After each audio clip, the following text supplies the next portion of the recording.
السلام علیکم ورحمۃ اللہ وبرکاتہ۔ ناظرین محترم، جس طرح کہ آپ تمام حضرات جانتے ہیں کہ گزشتہ دنوں کے اندر تحریک لبیک پاکستان کے کارکن زین علی شہید کو مرزائیوں نے گولی کے ساتھ جو ہے وہ شہید کر دیا تھا۔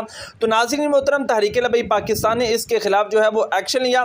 تو اب جناب جب رپورٹ کی باری آئی ہے تو شیخو پورہ باہمان قتل کیس میں میڈیکل رپورٹ میں ہیرا پھیری جو ہے وہ کی گئی ہے۔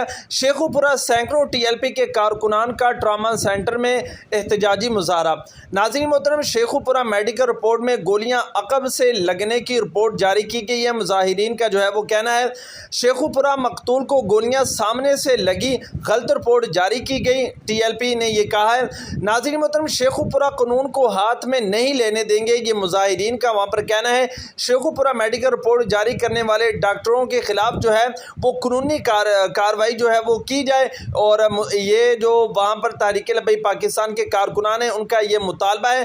تو میں حکومت وقت سے بھی یہی کہوں گا کہ بالکل جو ہے وہ ہیرا پھیری نہ کی جائے، جو قانونی طور پر اس کی سزا بنتی ہے اور جو صحیح رپورٹ ہے وہ سامنے لائی جائے۔ یہ ڈاکٹروں کی جو ہیرا پھیری ہے، یہ جو ڈاکٹروں کا جو ہے انہوں نے جناب غلط رپورٹ جاری کر رہے ہیں، اس کو جو ہے بالکل بھی جو ہے وہ قابل قبول نہیں مانا جائے گا۔